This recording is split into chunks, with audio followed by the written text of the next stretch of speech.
I done my first bodybuilding show for a free gym membership.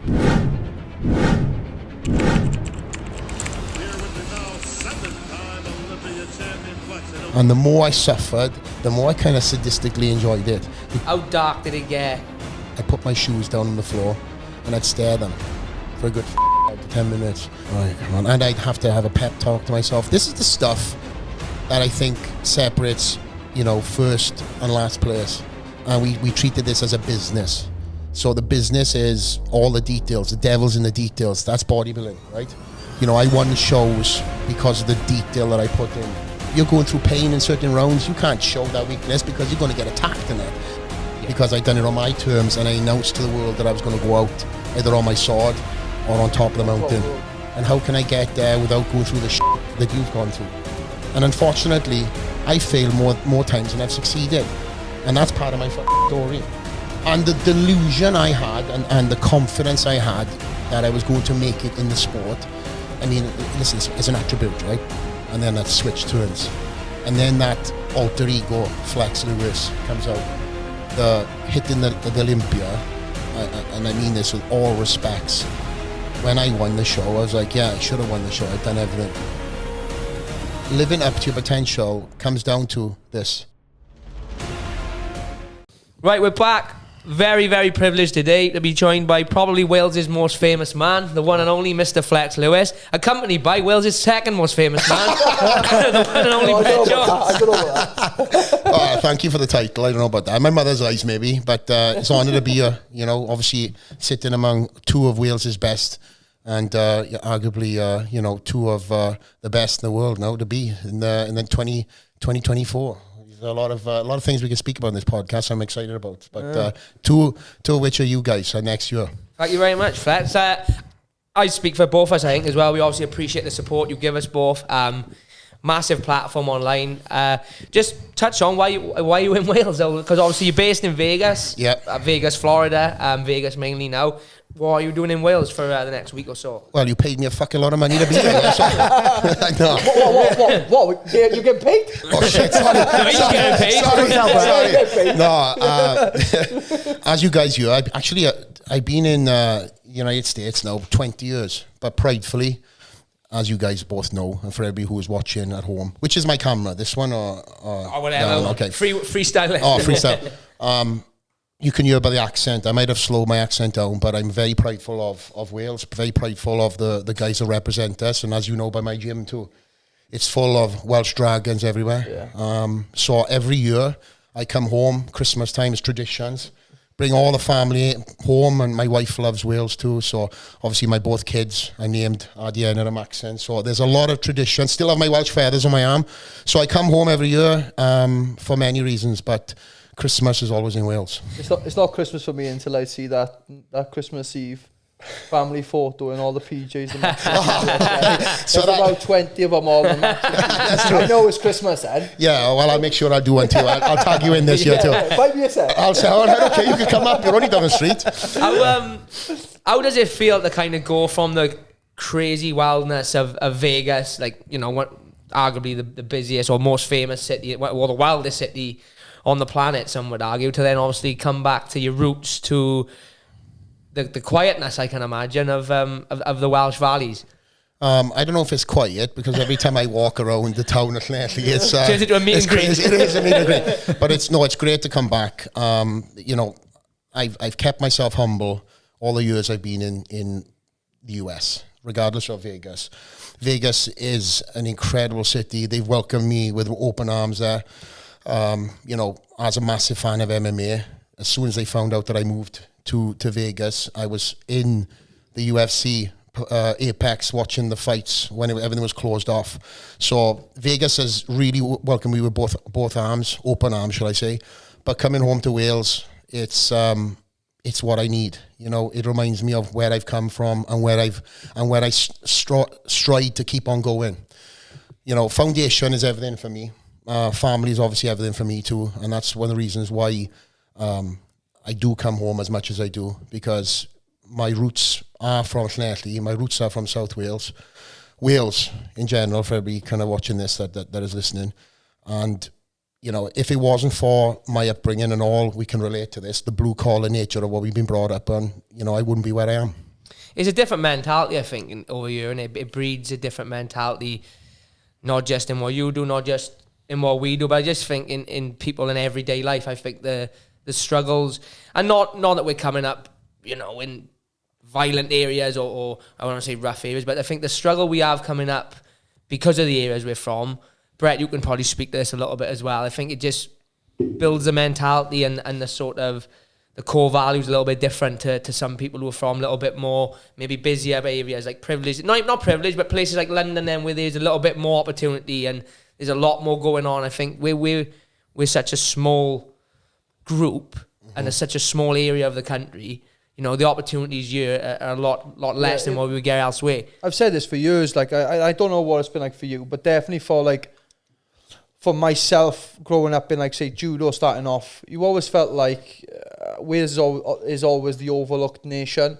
So you always feel like the first, and this, I might be wrong, you know, obviously, but when you look at the best Welsh players in the world, like, for example, Gareth Bale, there's been better English players. There's always that, like, sort of stigma that England have always got better. And especially growing up through, like, judo, the Welsh fighters would never get a sniff on the GB team. Like, you know, I've been very lucky to share the mat with some of the best judo players in the world. One of them was my closest mate, and it just felt like as well, you know. So that, I always feel like though that the Welsh people have that sort of, might be biased, but it's like that toughness, that grit we got, and you see that in your fights. You see that in most of the younger guys fighting. You know, I've had some fights where I've had a bite down the gum shield, and I just feel like, I do feel like I might be biased, but I do feel like not just in particular like where we're from, just around Wales itself. Like, you can go up to the north and you see someone like Aaron Abbey, who's just gone through cancer, cystic fibrosis, and he's fighting for world titles. Like, you know, incredible. It's mental stuff. Like, but yeah, I do feel like personally, like, you know, we do get overlooked, but we're definitely a tough nation for sure. Obviously, we'll jump into your background a bit, Flex. One of, or if not the most accomplished bodybuilder of all time. Where did because I might be wrong in saying this, but bodybuilding doesn't seem to be that big of a thing in Wales. Maybe so now, but I remember being a kid and I remember being in like this old school weights gym, and there was about 4 guys in there that were training for like the Mr Wales, and a lot of us was like, what's Mr Wales? You know? So where did it come from, the initial inspiration to get into the sport? And was it something you was always an admirer of it from a kid, or was it kind of just you was going one way and you had a detour and you ended up this is where you ended up? Well, I had my nickname Flex at a very young age, and everybody thinks that came from bodybuilding, but it started way, way before that. Actually, the nickname came from rugby, but there was something about seeing, I think it was something subconsciously installed itself at a very young age. I'm playing on the wing, you know, you never get the bloody ball, right? You guys have played rugby, you're standing there shivering, it always gets to the centre. Sometimes it gets to you, and always like you're fucking left with no space. So I wanted to be so powerful that I could run through anything. So I knew that I needed to incorporate weights at some point in time. But I remember watching WWF back in the day. And back then, my uncle would watch it. It was like 2 o'clock in the morning. Yeah. So he'd be up. I'd sneak downstairs, staying in my grandparents' house, and I'd walk into the room, and you'd have all the best guys, the era we just spoke about before going live. Hulk Hogan, Macho Man, Ultimate Warrior, Mr. Perfect, the list, Bret Hart, the list goes on. But all these guys are absolutely huge back then. Oh, yeah. And they were on the road all the time, you know? So there was a lot of different matches. But again, going off the point. But that definitely played a massive subconscious part in my life. And then the movies, Arnold, Rambo, all the 90s movies, Bruce Willis, they were all kind of fucking jacked up, right?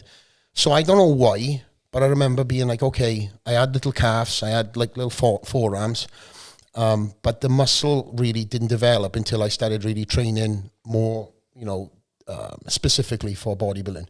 But I had a very good core physique. I came bigger than the average kid at a very young age, just playing rugby and doing track and field. So I had a very athletic background. I run for my country. I played rugby at a high level, won British colleges. And this is where the turning point for me was. I was supposed to have played the first trial for the under-16s Wales. Paths were kind of aligned, you know, that's what I was supposed to have done. But a week before, because I was a crazy little fucker, I took a scrambler out, a little motocross bike that I bought on the black market, no fucking names mentioned, and I took it out a week before, and you know, you have like a gypsy warning. You guys know what I'm talking about. Yeah. My mother seen me taking this bike out. She's like, don't take it out. You're going to hurt yourself. And of course, I hurt myself. Not only did I hurt myself, I dislocated my arm and I broke my elbow. Oh, So the whole elbow from there was here. And when I fell off my bike, the bike landed on top of me, stuck in full throttle, ripping the inside of my thigh. Hit the kill switch, got up, went to hospital, and I remember my mother and the doctor, my mother's face when the doctor was talking to her. She came back and she said, hey, listen, there's a chance you might lose your arm. So I was half they operated on me. Thank God, surgeon saved my arm. I've still got the pin in my arm to this day. And the surgeon saved my arm, and he said it was half a centimetre away from my arm being amputated. Oh, wow. oh God. So Where do you think your life would have gone if that had happened? Like, do you think you still? I don't know, I'd be one arm. I'd be fucking walking around one arm. Oh, you mean if it didn't fucking when I got in the rugby? Today's episode is proudly sponsored by the Combat Co. The Combat Co is a new Welsh-based MMA and combat sports apparel company. They supply individual fighters as well as teams with equipment, apparel and fight kit all throughout the UK.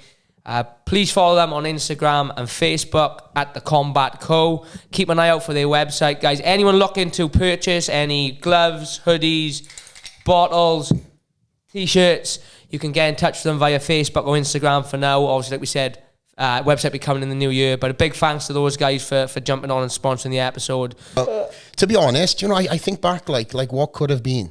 But that was definitely a pivotal point. Yeah. Do you know when you go through shit? And at the time, that is the worst thing in the world.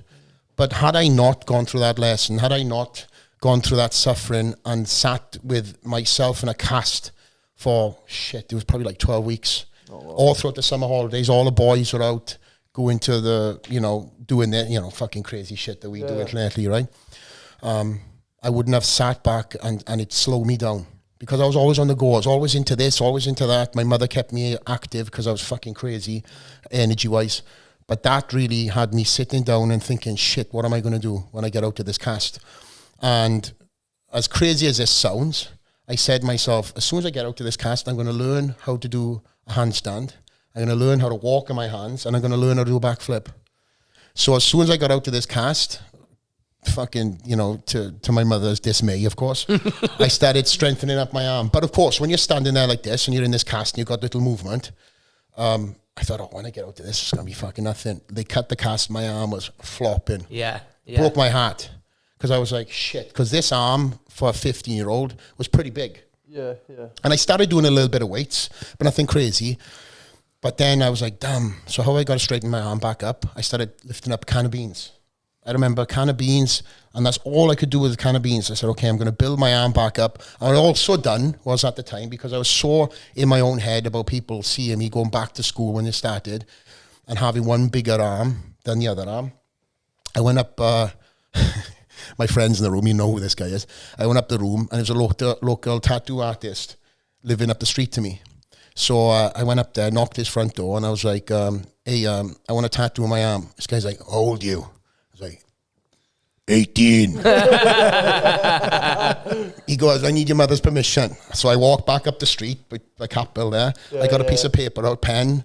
Dear Mr. So-and-so. Signed it, went back. He's like, come on in. And he'd done a tattoo on my arm when I was 15 years old, only because I wanted to go back to school and have the attention off the smaller arm, which fucking, then you think about it, now the attention is more on. I got a fucking skinny arm and a tattoo at 15 years old on my arm. But it's the three feathers that I proudly still have on this day. And I don't know if you guys can see this. Get my fucking arm out a little bit. See that there? That little end of the spike? It was here. So as the years have grown, my arms, it's gone further and further back. Like, but it was one of them moments where the tattoo is meaningful, because even though I can see a scars still on my arm, I see the tattoo before anything else. Yeah. And it reminds me of the moments where I was on my fucking ass, but I realized, as much as I was in this bad, deep kind of, nobody talked about depression. It probably was as a kid, right? Because I was jacked a lad, and then all of a sudden I was bedridden, not bedridden, but you know what I mean? I couldn't do shit. Everything was taken away from me, and I said to myself, I'll be back, and not only will I be back, but I will be better, and I'll have all these tricks.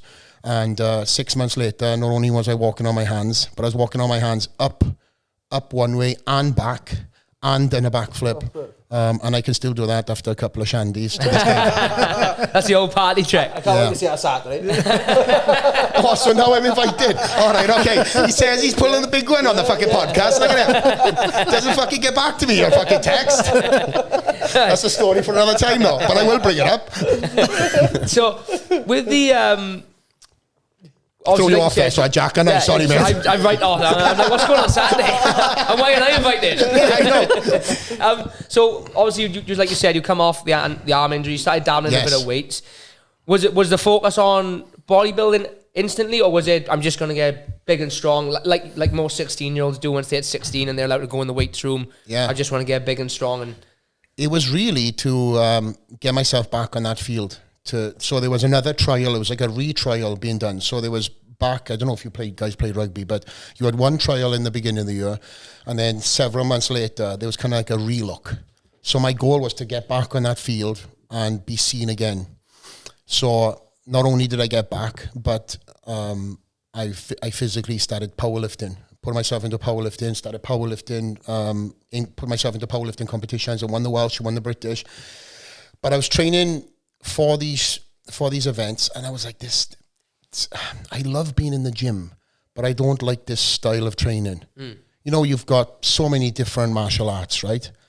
But imagine now, you know, whatever, you might do something and you're like, well, I know I'm doing something, but it's not what I want to do. Maybe there's another art that I want to be getting into, you know? Maybe it's, you know, you see your friends doing judo, then you try it, but you've already done jiu-jitsu. It's like, okay, well, I'm trying to make it more relatable, if you know what I mean. Yeah, so with the powerlifting, see it as if it's like that, right? Even though it was in the world of lifting, it wasn't bodybuilding. So I started doing kind of, they call them miscellaneous exercises. Now, it's frowned upon back then to do bodybuilding workouts as a powerlifter, because it was this very, and you know, bodybuilders and powerlifters knocked head. Yeah. For whatever stupid reason. Now they get on, because CrossFit now has replaced that fucking that entity. They're both at the CrossFit guys. Everybody, they've teamed up there. They've teamed up. But I was powerlifting, and it was obviously to aid my rugby days. So I got back in that field a couple of months later, and I had one hell of a trial. But unfortunately, and again, at that time, you know, the worst thing, but the best thing that ever happened to me, great trial, scored a try, done some great, created some opportunities on the field. But I didn't get selected, and the kid who got selected wasn't even at the fucking trial. Oh, right. Are we allowed to swear in this podcast? Yeah. Okay, fuck guy, he says. All right, no way, Welsh. Oh man, I'll be fuming with that. My apologies. I told her to stop swearing on that one. Yeah. But it was kind of, like I said, the worst thing and the best thing that ever happened, because then I started really finding myself more in the gym. Still kept on playing. In fact, I done my first bodybuilding show for a free gym membership. It wasn't because I wanted to become a bodybuilder. There was no, and also as a question that most people get asked is, was it a relative that exposed you to bodybuilding? There was nobody. No. Nobody. I found a book in my auntie's bedroom at a very young age. She was a nurse in London, and she went to a seminar from this 90s, actually 80s bodybuilder named Tom Platz, known for his massive legs. But back then, obviously during Arnold's era, these guys were kind of superstars. And this guy came on a world tour. And he came to London. My auntie went and seen his seminar. And when she attended his seminar, she didn't know nothing about bodybuilding. She thought he was interesting, talked, you know, very, smart guy, you know, very likable as well. He had his books for sale. He signed a book for us. She came back to Wales to visit my grandparents, put it in her like little book collection, and me being the nosy little fucking kid I was, found this book, and I was blown away by this guy's legs. So I started then training my legs. I didn't give a shit about being big, upper body. I just wanted the biggest legs, rugby legs. So obviously that then snowballed into people recognizing they had kind of like bigger, limbs than the rest of the other 15-year-olds around. And as I started turning up at the gym and the guys in the local gym started seeing me seriously in the powerlifting, there was a gym poster on the wall. And they said, you should do the Mr. Wales. And I didn't do that show that year. I attended it. And I was kind of blown away by the guys. I mean, the teenagers that are on that stage were incredible. And I was like, there's no way I could stand on stage next to that. And then the next time the poster went back up, which was about 6 months later for another Mr. Wales show, I said, fuck it, free gym membership. What I didn't realise was it was going to cost me the amount of fucking money to get me there than the gym membership. But nonetheless, I ended up doing the show and didn't have no idea what I was doing. Bought a Flex magazine and I looked at the diet from a Flex magazine and I was like, okay, I'll do this. But I'm going to ridiculously dissect this diet. Yeah. I'm not following this guy's diet because he's eating like 10 meals a day. And I was like, okay, I'll just eat. Well, you guys know what depletion is. Yeah. I was eating basically nothing, no carbs, nothing for 12 weeks and then going to the gym. And then you have the random gym guy. They'll be like, when do you have carbs last time? 4 days ago. Have a baked potato tomorrow. Okay. And I done that. I'm stubborn as a mule. Yeah. But I fucking knew that I was going to get this gym membership. And that was it. Back to rugby. Back to the chocolates. Back to everything else. Little did I know that... that was going to set me off for the rest of my career. Yeah. Oh. Is it very similar to like, so again, you'll attest this. So like you have your fight, you win your fight. It's the fucking greatest feeling in the world for all of 3 days. And then next thing you know, then you're right, chasing the next buzz. Oh. When's the next one? Because bodybuilding, I think, I mean, what I know about it is only things I've seen on YouTube. I'm a bit of a YouTube geek. I watch anything and everything on YouTube. So when you used to do the Olympia, I'd be watching all the vlogs, and then, you know, it's like you go on a rabbit hole and you're watching other bodybuilders' vlogs. And like the meticulous dieting and like the depletion and stuff like that, it reminds me of a weight cut. It is essentially a weight cut, and it's torture. But I always used to think they put themselves through so much together, and then they do the show, and then even local guys, I see them do this show, they're on death's door, and you think, I bet they can't wait to fuel up, and you're like, no, I got another show next week, and it's like, oh, you gotta fucking do it again. So was it almost like that? It was like constantly chasing that eye of being on stage and well, coming first, or just even chasing the eye of want to look better for the next one and better for the next one and better for the next one. Absolutely. I'm an adrenaline guy. So, you know, that's why I'm sponsored by Monster. Shout out to Monster. Boom. Shameless plug. Yes. No, I'm an adrenaline guy. So I'm always chasing that high. So hitting the Olympia, and I mean this with all respects, when I won the show, I was like, yeah, I should have won the show. I've done everything. On to the next. And I never, up until the last show, allowed myself to be present in any one of my shows. It's wild because I was just so focused. Okay, I won the Olympics, so I trained and as you guys know, I stay humble. That's my kind of key to everything in life. But then the week of the Olympia, there's a process that happens.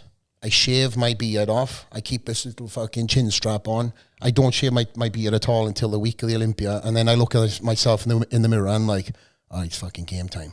And then that switch turns. And then that alter ego, Flex Lewis, comes out. Yeah. So that last week where I'm doing all the media, I'm doing, and listen, nobody's following second, third place. Everybody wants my time. So it was constantly people in and out of the room and media obligations that I had to do. And also because I'm doing a lot of things outside of the box, I was doing a lot of mainstream media as well. That pressure was always on. But when I won the Olympia and it was kind of done, everybody went out to the after party because I always have a Flex Lewis after party in excess or whatever it would be. And I would just have to leave. I'd have to do not an Irish goodbye, but I was like, hey, tomorrow I've got to do a seminar and I've got to do photo shoots. And then I would have to get my weight back down because I was on a plane then to Korea. And then the next week I was on the plane to Italy. Then I was on the plane to Czechoslovakia. So my main focus every single year was the Olympia. And then I would go on the road. And a lot of the Mr. Olympias never went on the road. For the reason being, there's guys that cannot get visas to come to the United States. So every time I would win the Olympia, there'd be always somebody chirping away the other side of the world, telling me if I was there or if he was there. I was like, okay, pick the fucking place. I'll meet you there. Prague, see you there. And then I would turn up and I would defend my title against these guys who couldn't get visas. So I made sure that not only did I prove that I was the best in the world, but also I proved that no matter who said what, I made sure that I stood next to them in my career. So everybody who was in my class competing at the time, I stood next to them. Even the years when certain champions weren't there, I was like, okay, come back next year and we'll stand on stage. And we've done that. Yeah. So you're defending the Olympia but not defending at the Olympia the next year. You're winning the Olympia and then defending that title basically at a different competition the following week. Yeah. In another, that's... And I had to pull my weight back down. That, is it? Yeah, that's mindset in itself. 212. Yeah, so that's what I wanted to touch on, because a lot of people, like, you just consider, some people think of bodybuilding as, you just be whatever weight you want to be as big as possible. But you did the 212. So you also had the added aspect of not only did you have to be in the best shape possible, but you had to make a certain weight as well. Yeah, and my body hated that 212. What were you cut into 212? Oh, mate, I've been as heavy as 260. And what's the process? I say 120 kilos. That is. What's the process with the weigh-in? Is it like morning of the show, day before the show? It differed from year to year, believe it or not. So I would only find out about a week before when we were weighing in. Oh, I won't be happy. Is that a big blown? I won't be happy with that. I've done it both ways, and in fairness, because I was the champion, they came to me on the last couple of years and said, "Hey, what?" I shouldn't fucking say this, but they said to me, "It's like, what if he was to prefer a day of weigh-ins? What would what better?" Because in a nutshell, I also became a representative of the class too, because I was fed up of seeing a lot of missed opportunities for the 212 guys. So like press conferences and stuff like that, I made sure that when we were in the press conference, a lot of the guys, the problem is this, a lot of the guys are friends. But when it comes down to the sport, you know, you and fighters, say you're fighting somebody you might know, you might send somebody a DM or something like that. Hey, I'm looking forward to the fight. Thank you for accepting the fight. But let's get a little fucking argy-bargy in the stair down or something like that, right? Today's episode of the podcast is sponsored by You're Never Alone. You're Never Alone is a men's mental health and wellbeing group based in South Wales. The guys down there hold weekly meetings, bike rides, cold water therapy sessions and walk and talk sessions. They also provide fully funded counselling sessions to men that are in need. And the need is straight away, so they haven't got to go through the process of waiting through the NHS. You're Never Alone. Their main priority is to create a brotherhood of men who look to help each other out and become the best versions of themselves. Massive supporters of the podcast. Jordan and the boys over there have been following and supporting us for a long time. We massively appreciate them sponsoring this episode.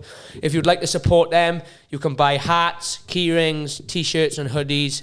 Get in touch with them on social media. We'll put the links in the description to their pages, and I'm sure they'll get back to you ASAP. So thank you again to You're Never Alone. So what I done was I went to the guys and I was like, okay, listen, we got to create some hype here. I know that we, not all of us like each other, but let's fucking talk about it up on stage. And then it was an agreement. And then when it came down to it, there was only me and a few guys that were, obviously I'm the target, right? So everybody's kind of after me. But I always would love a little banter up there. And I'd always come with ammunition. So I'd always have some wise fucking cracks. On a few people. Yeah. Just if you come at me, I've already got a fucking crack. I'm ready for you. But it creates hype, right? Yeah. And that's my humour anyway. What was the question? I talked myself out of it. The weight. So the weigh-ins, the best, believe it or not, time for me to weigh in was right the day before the show.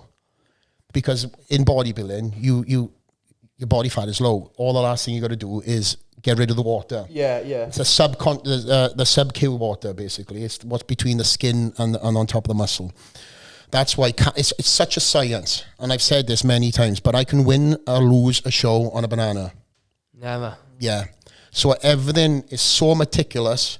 Everything is so detailed. Like my coach would come in and out of my room every hour to make sure that we were on point. I shouted to Neil Hill. Neil Hill is actually, if it wasn't for really Neil and these instrumental people in my life, Neil Hill is also from Wales, from Tenby. He was the head judge at my first show.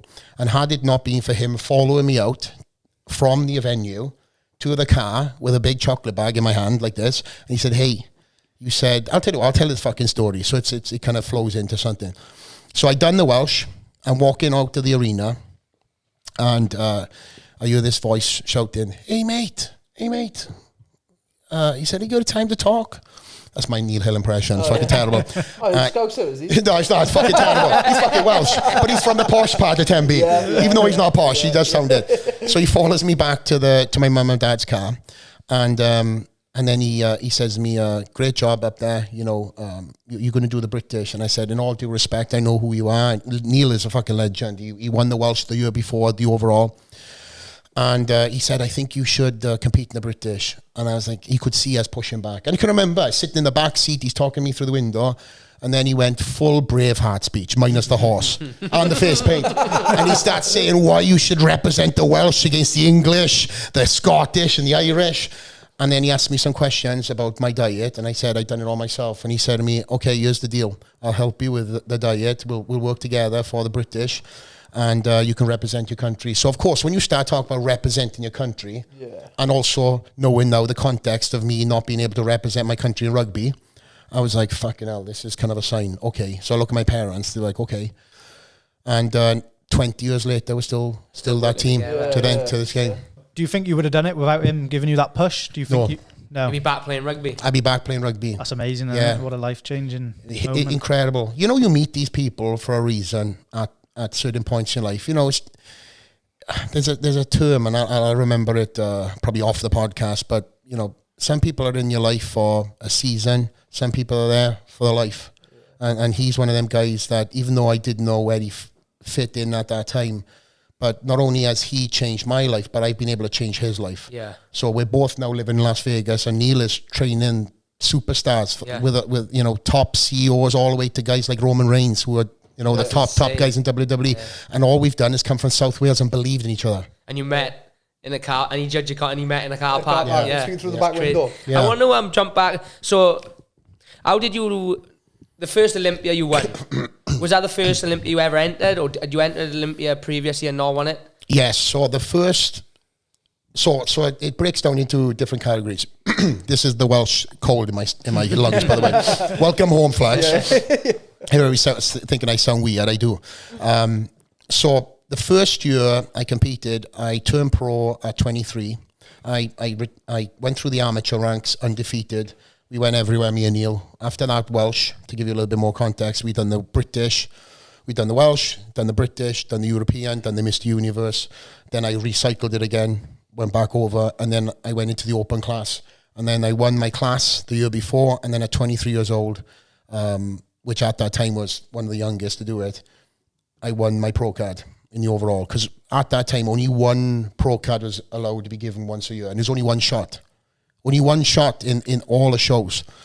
So the pool of talent was so crazy. And some of these guys have been trying to get that pro card for 10 plus years. So there's a lot of old heads too, and they were pissed that a 23-year-old. I bet they were like you, didn't they? Not happy. Yeah, this fucking ginger kid from fucking South Wales came in and just with a chin strap. Come on. Yeah, with a chin strap. But then I turned pro, and this class just got created. It was at that, before that, and again, so you have more context again, sorry you keep on using that phrase, but back in Arnold's era, there was Arnold and Franco Colombo. Them were the two weight classes. That was the Mr Olympia. They got rid of the short weight class. So their idea of bringing it back was a weighted class. And they started off with the weight of 202. And for me turning pro, I think I turned pro at 193. Sorry, I don't know what that is in stones. But you can calculate that if you want. But we ended up doing that show that first year. I came... It's about 90 kilo, isn't it? Well, 90, yeah, it's around about that. Yeah, you're right. 15, That's right. Yeah. So my first year, my first ever pro show, I came second. And everybody's like, who the hell is this kid? You know, I remember. But I remember also looking at my photos after the show. I was standing next to the guy who ended up being Mr Olympia that year. And there was such a crazy separation of muscle maturity. You're a 23-year-old kid and a guy who's close to 40, if not 40. Because bodybuilding is not a young man's sport. No. It's maturity. And this guy was so dense and he had a crazy physique. And as I said, he went on to win the Mr Olympia that year. That's the year I came second. The next show, which was the week after, which was in Dallas. It was a Tampa Pro. Dallas Pro Europa. I won that show. That year then I went on to come third in Olympia. So the two guys who beat me both ended up the following year flip-flopping. So the guy who won against me in the first show won that year. The guy who beat me in my first Mr Olympia ended up winning it the next year. Then I got signed by Gaspari Nutrition and I was put in the road, but put a pin in that because that was a detriment to me and the travel schedule, but it was also a double-edged sword. But what I realized that if I continued to travel what I was doing with these sponsors compared to some of the other guys who I was standing next to, I wasn't going to win a show. So I ended up in my contract breaking out some time just for me to train, as opposed to training on the road, training in all these different countries. Because you can't. No. You know, it's not like, you know, if you guys are going away to the US, just for example, or you're going to Tiger Muay Thai, your focus, that is, you are in camp. Yeah. I was training on the road whilst doing appearances in random gyms. Didn't know where my next meal was coming from. Can't make improvements like that. No. So I ended up taking a year off. And then the next time I stood on stage, they actually increased the weight cap to 212. So I said, sign me up for that. Because I was struggling to make the 202. Yeah. And then when I threw myself into the 212 class, I never lost a show, never lost a point. And that was 7 years of just undefeated shows. So, and for the first time, had you moved to America at this point, or did you just travel there to do you had moved it? So how did the move to America come about? Was that like a decision purely based on the profession? If I wanna, you know, become Mr. Olympia or one of the best of all time, I've got to get out there and this is where I've got to be? Or was it just kind of, well, fuck it, let's see what that side of the world got to offer? Good question. At that time, magazines were everything. It wasn't social media like it is now, right? So social media has really taken over and what was and what I grew up with magazines. So Flex magazine was my kind of Bible. I would read it back to front. I would know everything inside. And I knew that for me to progress in the sport, I had to go over to America. Nobody was looking, you know, in Wales. You know, you guys knocked the nail on the head. You know, we're kind of a nation that is so overlooked. And the elements of us being from Wales is such a draw. They love the story, but they're not going to find you. You need to go and knock their door. So I find this part of your story fascinating because someone like me, I don't think I'd be able to commit like you committed with this part of your story, like, you know. I look back and honestly, Brad, I look back and I think to myself, because it's not me right now. That young kid who had nothing to lose, but I had so much to lose because I started a business up at the same time too. But aside the point, I said to myself, fuck it, I'm going to America and I'll make it work. I will be Mr. Olympia. And you know who was Mr. Olympia at the time? Ronnie fucking Coleman, the greatest of all time. And the delusion I had and the confidence I had that I was going to make it in the sport was, I mean, listen, as an attribute, right? I was going to say, I think it's something too. I think everyone who is classed as elite at what they do has got some level of delusion. Borderline, like, you listen to Conor McGregor is probably the best example. Great example. He was talking about winning 2 UFC titles whilst he was still fighting in Cage Warriors. Yeah. He was almost deluded to the point where if you had took him straight out of Cage Warriors and put him in with whoever was a lightweight champion at the time in UFC, he would have lost. But he was deluded to the point where he genuinely believed in his mind that he couldn't be beat. And I think that confidence is an attribute or a weapon in itself, because if you were so confident to a point where you have no fear and you think there's no way the guy can beat me, there's no way the people you're competing against or fighting against don't see that. Like, you could see it with him, couldn't you? There was guys who, on paper, were light years ahead of him, but they were, there's no way you can't tell me, like, for example, the first Dustin Poirier fight. Just look at the resumes at the time. Mm-hmm. If you didn't know even, you had to base purely on the fact whose photo, you would pick Dustin Poirier every time. But you can't tell me, number one, he was in his head mentally, but there was no way he wasn't looking at him thinking, this guy's fucking nuts. The one that I found absolutely mental was the way he was acting for the Aldo fight. Yeah. Oh my God. But looking back at that time, in Brazil, in the middle of Brazil, ripping up photos. Feet up on the table. I couldn't believe the way he was there. And for me, like, watching that, I'm thinking, I don't know how we can be that confident, because I've been in a similar situation to him. To have that confidence was absolutely mind-blowing for me against someone who was touted as one of the greatest fighters, not just as featherweight, but ever. Yeah. There was time where Aldo was ranked pound for pound number one, which is where I'm relating it to you, is that, like you said, you as a 20-whatever-year-old kid moving out there with the delusion of, I'm going to be Mr Olympia. Wild. I don't give a fuck if Ronnie Coleman's Mr Olympia. Next year, I'm going to knock him off the top spot. Do you think if you didn't believe that, though, you would have been able to put the work in to get there? You know, like if you didn't have that belief, you don't get there by luck, do you? The work ethic has always been there for me. I think what I realized was, okay, people believe in me, and I've got this genetic potential, but how many times have you guys heard potential being thrown out in sports, right? In general, but it's thrown out in mixed martial arts so much, and living up to your potential comes down to this. So I had to really brain train myself.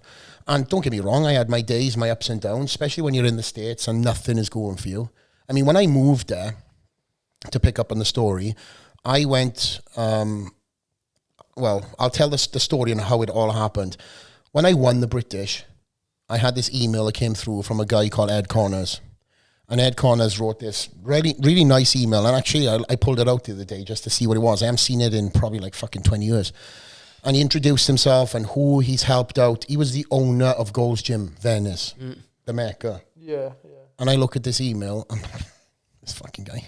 It's like, I told my mother, she's like, oh, no, sounds weird. And I was like, sorry, Ed, you know.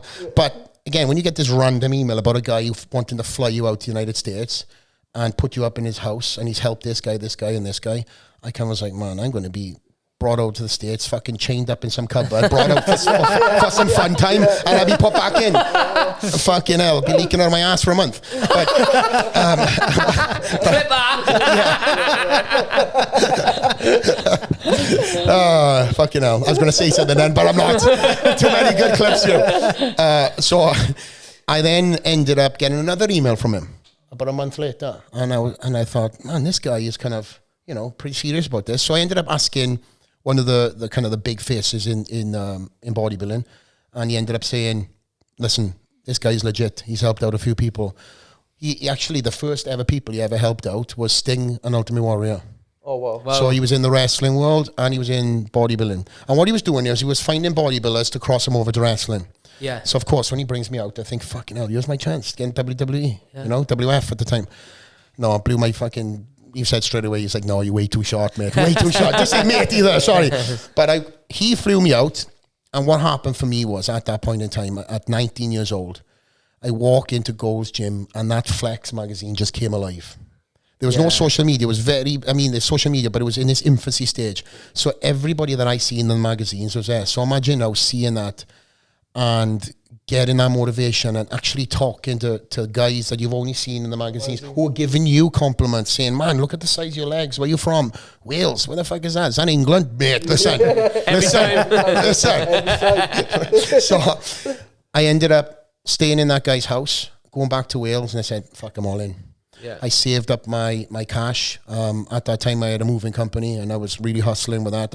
I worked really hard on that moving company, but then there was a switch that turned in my head. I was like, man, I got to be all in on this. So I would save up. I even worked the door in Wine Street. Go back over for 90 days, because back then it was a traveling visa only. I remember, yeah. And to be honest, I abused the shit out of that. I'd come home for a week, see my friends, see my family. I'd save up some money, get back on the plane and live 90 days again. But I was doing that back and forth. And what I was doing in my head was, okay, I'm progressing. My goal was to get in the magazine. And what happened over time was Gold's Gym, the Mecca, a lot of the pros moved away and social media started picking up. I heard about a gym in Fullerton, California, where it's an industrial area, but that's where the Flex magazines were taking place. All the photo shoots were all in that gym.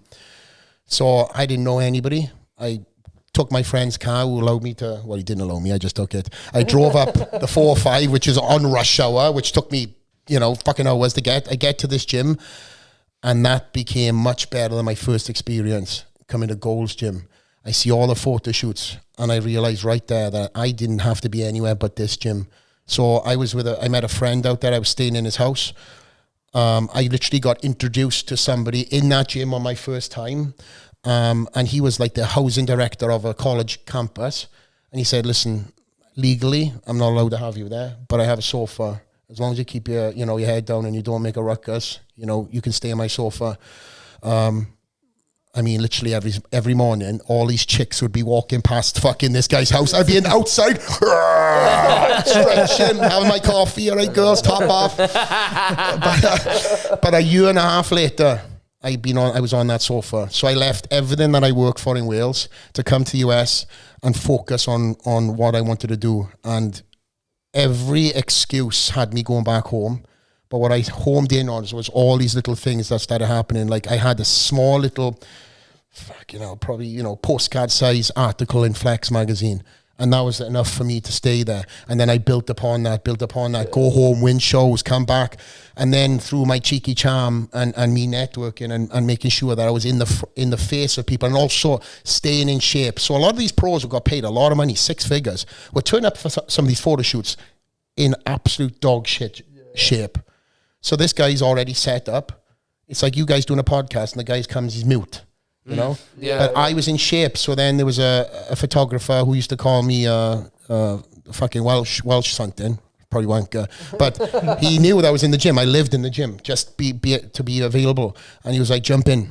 So I had all these photo shoots, which then got utilized. And now them photos are worth more for me because I was so young and I wasn't professionally dieting for the photo shoot. I was just in shape. Yeah. But I done all these things to make sure that I stayed relevant or became relevant. And all these little small things, these young kids don't want to do these days. They want the fast pass of how can I do it and how can I get there without going through the shit that you've gone through. And unfortunately, I failed more times than I've succeeded. And that's part of my fucking story, and that's what I am, and that's why I appreciate what I am. The hustler's mindset and mentality that you got, because like you say, what it's like to fail. Yeah. It's not like everything you've ever touched has turned to gold. Like, you failed a lot more times you succeeded. Absolutely. But it just makes that success and all the more sweeter. And going on from that, obviously, you won the Olympia 7 times so not to dive into just seven. Just the 7 in a row. So just the 7. Not to dive into every one of them, but is there any of them that stand out to you that were maybe tougher than others, or maybe in terms of prep, in terms of opposition, or was there any that stand out where you think, that's the one I'm proudest of, that's my favourite one? Yeah, everyone has a meaning, everyone has a story, and every one of them, I could go on 30 minutes on each one, but if I was to single out, I would say the best ones, because there's no one in particular, there's 3 that stand out. 1 was winning it the first time, 2 was defending it, to reassure not only myself but the world that this wasn't a fluke. And then the last one, because I'd done it on my terms and I announced to the world that I was going to go out either on my sword or on top of the mountain. And I also won Rookie of the Year, which was against some incredible athletes who have gone on to do some great things in that sport. But the ones that I probably struggled on goes back to that story of going through the adversity. It was the 50th year Mr Olympia, and going into that show, I had every excuse to pull out. I had crazy stomach issues, and that's been really my detriment in all my career. I've had crazy stomach issues. And that's one of the reasons why I had to retire. And this particular year, we couldn't find out what was going on. My stomach was just it was an allergies. It was just reacting to food. So of course you can't stop eating food. So you just have to find ways of getting it down. So I was nauseous, I was throwing up, but I was fully focused. And even coach pulled me aside. He's like, hey, listen, if you can't get this food down, you're not going to look like you need to look. So we ended up getting to the Olympia week, and I wasn't well. I had the sweats, I had everything else, but I hid it away from a lot of people how bad I was. And that particular year, there was a bodybuilder from Brazil. His name's Eduardo Correa, and he kind of plays the same game as me, where we are conditioned. There's nobody more conditioned than us two up on that stage, like suffering. You can see, when I get into a room and I look around, I can see who is going to be my problem just by looking at your face. If somebody has skeleton face, like sucked in like this. I was like, fuck, this guy could be a problem. Yeah. And you know, and that's what would happen when I'd go overseas too, because there's some of these guys I didn't even know until I seen their face. I was like, this guy could be a problem. So this guy was very good that year. And we ended up going toe to toe. And literally before I went on stage, I had this massive flare up. And to the point where I couldn't contract my abs.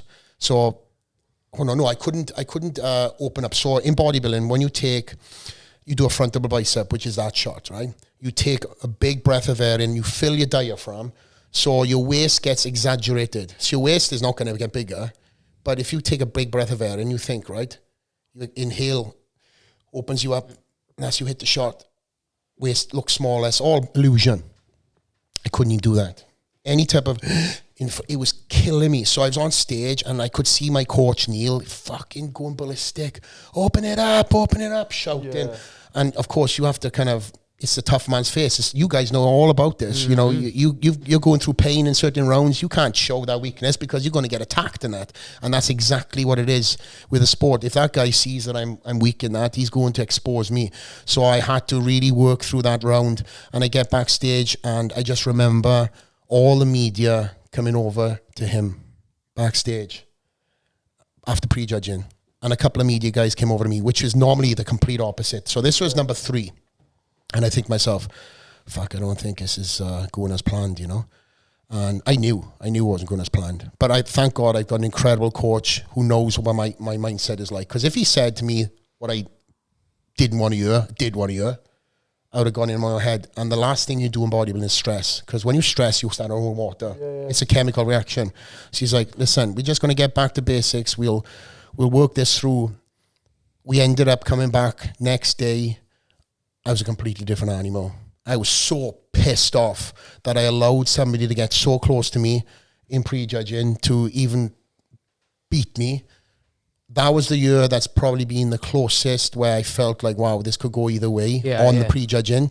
But thankfully, it was a 2-day show. So we got back on stage the next day. I was a completely different guy, sorted out my stomach issues. Blew him away, yeah. And then obviously I won, yeah. So it was a battle, you know, tooth and nail. But I always, to this day, get reminded by the Brazilian fans that that guy should have won.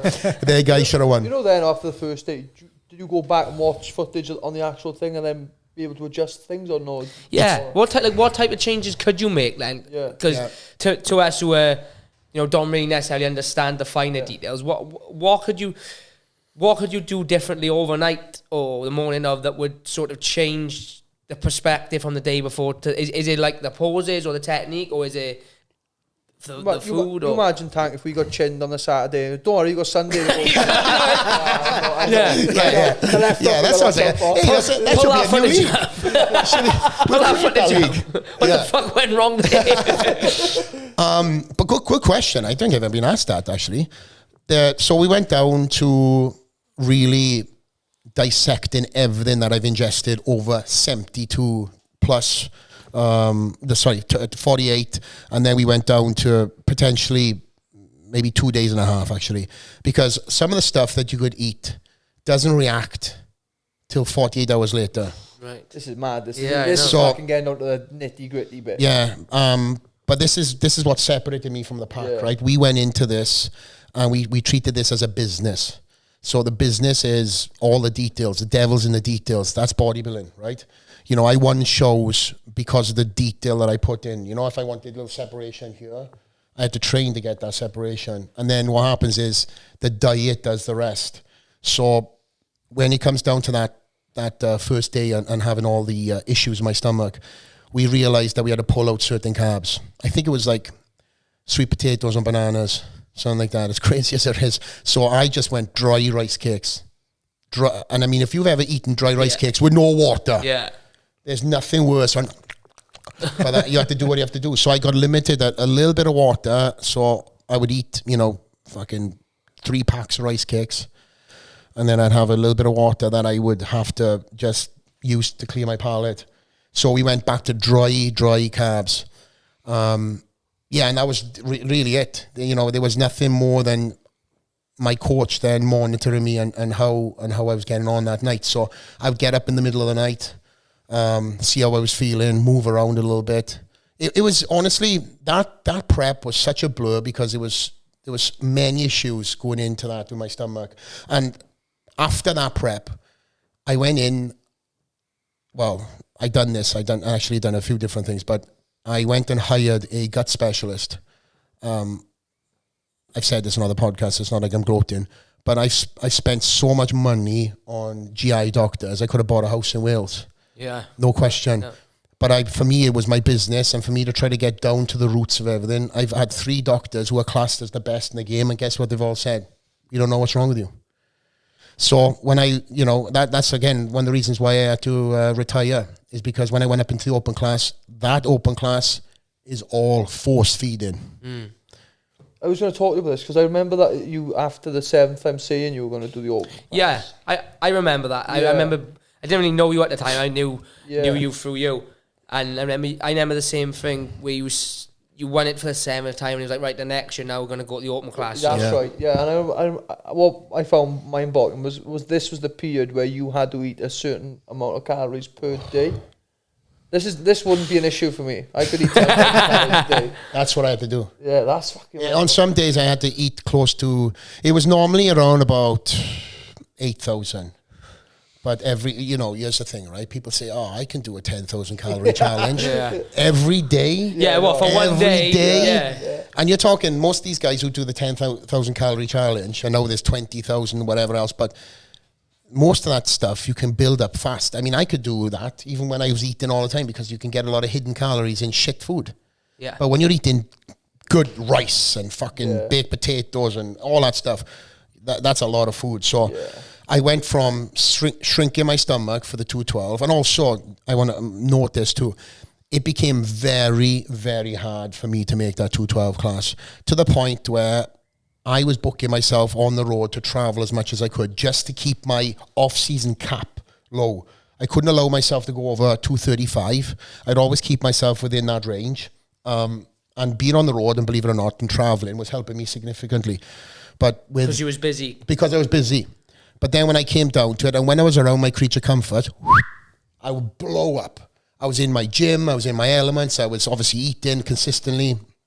For the last 3 Mr. Olympias, 5, 6, 7, I had to really suffer to get into them weights. Because for me to walk on stage, I wish I was able to show the best version of myself. And nobody's ever seen the best version of myself because I always had to over diet. So me stepping on stage about 224, 226, I've got photos 4 weeks out, ready.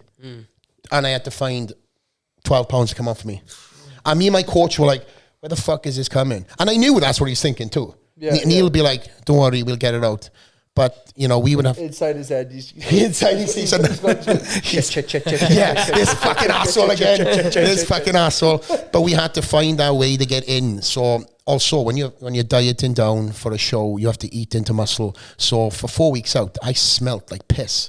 Because when you lose muscle, it secretes this ammonia smell. So when you guys are doing a cut, 48 hours, stink. You get this secretion of smell. Right, I was speaking to a man about this when I was cutting weight last time. The only time I ever smelled sort of bad smell, like BO smell, but I smell like quite distinctive, is when we get to like the last 48 hours before camp, really. Because you're getting into it's ketosis, and also you have your breath. Yeah. Like pennies, tastes like pennies. I haven't eaten pennies, but I'll take your word for it. But with that said, I ended up making weight, and I was like, fuck this. So when it came to me then saying I want to go in the open class, I put it out there, Conor McGregor style. I wanted to become the first ever champ, because there was never a 2-division champ winner. And I decided foolishly, which kind of haunts me to this day, to sit out that next year, because bodybuilding mentality is you always want to be bigger. But I sat in the audience that year, and my boy who won, I love him to death. But I was like, man, I would have taken him apart in conditioning. Because these open class guys just come in big and full. My calling card was conditioning. And just like speed, that kills. Yeah. Who won it that year? Brandon Curry. Curry ended up winning that year. But then what happened then was, for me, the food become so hard because I shrunk my stomach so small for all them years, trying to force feed yourself and expand that stomach again. I was liquefying probably 2 to 3 meals. Yeah, 2 to 3 meals a day, chicken breast and rice. Oh, God. Yeah, I know. I've got 2 spin-off questions from that before we dive into a bit of MMA. Ooh. First one, obviously, how dark did it get those last maybe 2-3 weeks? Because I used to watch your vlog. What was the name of it? Like a video series leading up to the last Olympia you done. Fucking hell, I should know this. We done a spin-off from the UFC version, Unfiltered. There's the name of my show, but we done it from UFC Embedded. So I wanted to do it as close to Embedded as possible. Yeah, and whoever filmed it done a really good job of capturing like the atmosphere, because it was literally days. Like I remember, it would be like 5 weeks out, and then the closer you again, you see the worse. You could see it like the gym was like it was just you in the gym. It was you and a partner. It was no music. Yeah, it would be like you getting out of bed, and you would be talking about how tired you are and how much you was aching.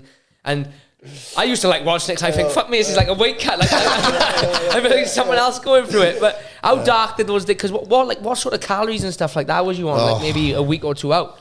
Along with having to do all it, because like it's not like us. We can kind of get away with, can we going for a run knitting pan just because we're just sweating it out. Whereas with you've got to continue pumping the muscle, because you've got, obviously we can give a fuck how we look on the scales as long as we're on weight. But you've got not only got to be on weight, but you've got to look a certain way as well. So how dark? To be honest, I was so zoned in. I can't even remember. I just give it a second thought. Yeah, I just remember going through moments. Like, for example, I'd wake up and I'd be like, same fucking day as every other day. You'd be like, oh my God.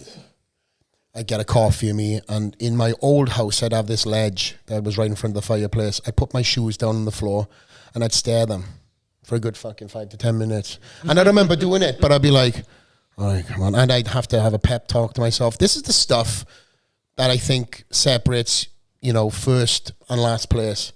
But I'm such a mentalist, and as you know, on my podcast, not a plug, shameless plug, but Straight the Lair podcast, I love talking to athletes about this, because the mentality is what separates the pack, So with me, I had to get into my head and start, really talking to myself, not like a crazy fucking homeless guy, but I'd be like, okay, come on, let's go. And then I'd start what I would call unlocking Pandora's box. I'd start getting into the deep memories of where I've come from, what I'm doing to change my family's life. And there was moments too where I'd be sitting there and my wife maybe just walked past me and just goes, you got it. And I'd be like, I got it. And I'd stick my fucking shoes out and out the door and I'd do my cardio. And for me, I never done road running. I done, believe it or not, I still done a couple of jogs here or there, even though it's not conducive to bodybuilding because of knees and stuff and being so big. But I did like to get my heart rate up. So I'd do a couple of sprints just to get that heart rate up, and then I would maintain that try and keep up that heart rate by fast road walking. Then I would come back to the house. I hate fucking treadmill also, just to clarify that, because you're in the same spot. I would hoodie up, living in Florida, and I'd pass all the guys in the day. They're heading to American Top Team or then Black Zillions, so I was friends with both. Tyrone Spawn would always pass me, and he was like, you crazy bastard, it's fucking 100 degrees, you are the only guy wearing a hoodie and he looked like you're going to rob a joint. I had a hoodie on, hats on, I'd layer myself up at about 8 to 10 layers on, and I would sweat. So I was not only creating cardiovascularly increasing my heart rate, but also creating a thermos for myself, natural sweat. So I would do that, get back to the house, and in the back of my house, I'd have, in this converted garage, I had a garage, a fucking set of stairs. So then I would finish off on the stairs. Fucking hell, what was the question? If I can talk myself out of it. No, just how dark it got, yeah. Yeah, the dark. So there was moments during my cardio that I would really visualize what I was going to look like. So putting yourself through that process and visualizing what the crowd reaction was, where you've come from and where you're going, all these little things power you through. And be honest, guys, I was absolutely fucked. I was. My feet were full of blisters. I'd had to have so many blisters lanced because of the mess on my feet. I had blisters on my heels, blistered in between my toes because of all the cardio I was doing just to get down in weight. But nobody gives a fuck about that, right? No. But this is all I remember, all these things that I had to do. And because you're so dry and you're so lean, every little joint hurts. So if you had a shoulder day and you got a little bit of niggle, it gets amplified 10 times because there's no cushion there anymore. Like sitting down in a chair, I couldn't sit down in a chair for more than a few minutes because I had no fat in my ass. Oh, that sounds funny, but it's the fucking God's honest truth. What ended up happening in every single prep too, I found this stride. I don't know if you want to call it like a, you know what, I'll fucking call it something that I've never called it before, like a runner's high. I'd get into this runner's high when I started coming closer to prep. And the more I suffered, the more I kind of sadistically enjoyed it. Because then I'd get on Instagram and people would see me sucked up. They knew I was coming. I would never post a photo of myself until a week out from the show. And then a week out from the show, whoever's standing next to me, you can't do fuck all in a week. Panic mode. Panic mode, yeah. Panic mode. That's what happened. And I never trained in a tank top. I was the complete opposite. In fact, me and my boy were talking about this on the way up. I would train in a hoodie. I would not allow anybody to see. Obviously, I'll do sponsors, photo shoots and stuff like that. But the majority of this stuff is all pre-planned and released then post-Olympia. Yeah. So nobody would see what I looked like until the week of the Olympia. And I would put all these photos up. And I'd normally post these photos that I took 3 weeks before, looking huge and ready. And I'd say, yeah, you should see what I look like right now. This was fucking 3 weeks ago. Yeah. So I played a lot of mind games. A lot of mind games. Like in bodybuilding, unlike fighting, you can talk your talk, you know, you can do this and that, but there's no end cap. You know, there's a lot of bodybuilders that, you know, start talking shit, but I keep all my stuff off social media. I've got my own scuffles, but none of these stuff has happened in social media. I've kept them all off. I handle my business in person. A lot of these guys like to chirp, but the end cap is no fight. Nobody's throwing fisticuffs. You pause down on stage.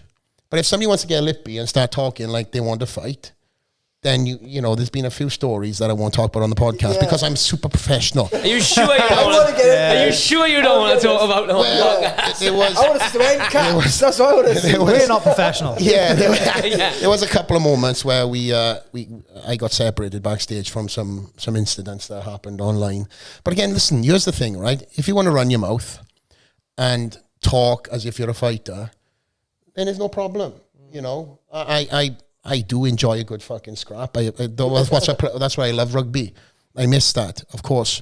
But in bodybuilding, unfortunately, you know, I think I should start my own league where you fucking do a couple of flex offs, then fight after it. Yeah, maybe we'll tag team in here, boys. Yeah, we got a little fucking fight league going on in the OFC, Olympia fighting. There we go. Make sure you get this. This is why we brought him up here. Talking to which segue. Me and Brett had this plan for months. Don't go back and have a chat with Dana about this. Yeah. Me and Brett's going to let him convince himself it was his idea. It's a good idea, right, boys? No, but that is always there's always guys that take it too far, you know. But again, like we said earlier, there's some pre-planned stuff you can do on in the press conference and stuff like that. But then, you know, it's just like fighting towards a line in the sand. When you take it too far and you start talking about additional things, then, you know, you just have a little nice conversation and it doesn't end up going too much. Of course, there is stories of guys really going at it backstage, throwing down. But that was before social media. You can't really get away with anything now. Right now. Camera these days. There's people with camera phones out straight away. So, not that I'm, you know, I don't know what the fuck I'm talking about, to be truthfully honest, still right now. But that was good. One last one was obviously you're a couple of years removed from it now. Do you look at it as a bit of a regret that you didn't get to do the open class, or have you kind of come to terms with it that it is what it is? That this was how it was meant to end for me, and you're comfortable with that now? You know what, Tank? I have my moments where I sit back and I think, fuck, I should have done it. I've already mentioned it on the podcast, right? But I wouldn't change a fucking thing. No. I'd be honest, I wouldn't change a thing because everything happens for a reason. Had I went one direction, who knows what have happened? And there's so much stuff that's happening right now is because I didn't go that direction. I done it on my terms. I retired. It wasn't an injury. It wasn't my wife asking me to retire. It wasn't a sponsor. It wasn't the sport. It was me on my terms. And when I went through that process, I had never, in all the years, in all the horrific injuries I've had, I've got torn shoulders, torn knees, all these injuries. I can talk about them now because I'm not competing.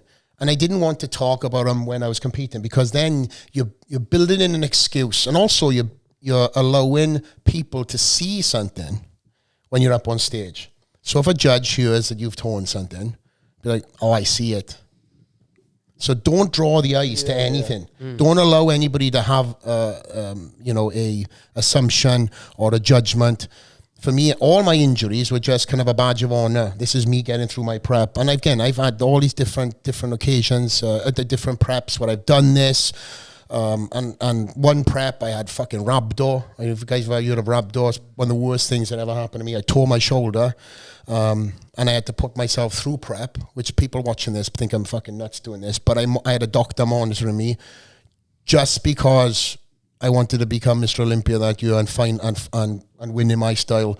But I was going through rhabdo.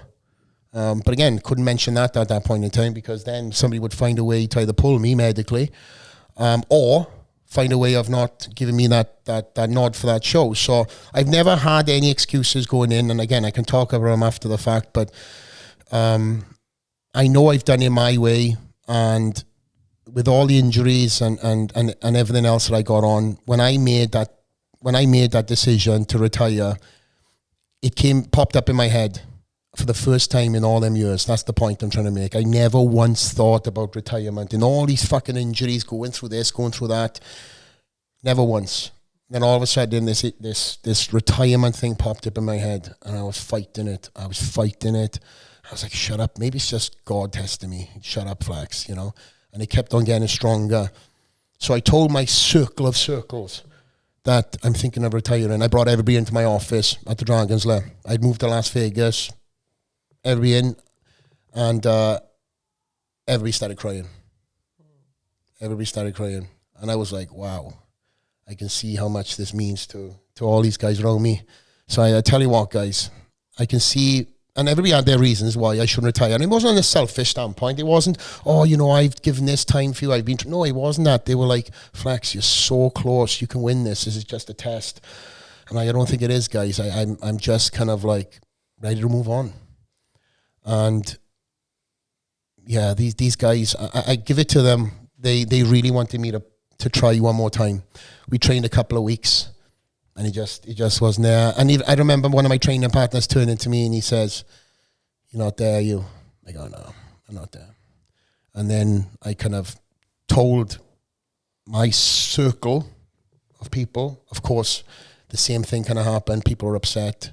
And I really appreciate that. It wasn't concern. It was just like, bro, no, and again, it wasn't selfish. It was just like, it's just you, you're just going through something. And I was like, no, this is something new. And this is something I can't be talked out of. And then when I told the world, of course, I'm an athlete, I'm a ticket. So of course they wanted me to think about it. What they didn't realize is I've already thought about it for 3 months every day. Yeah. And I was already done. So when I announced it to the world, no matter what the fans said, no matter what the top of the tree said, I knew that I was going to retire on my terms and in the style that I did. But then what I ended up doing straight away then was finding my next distraction.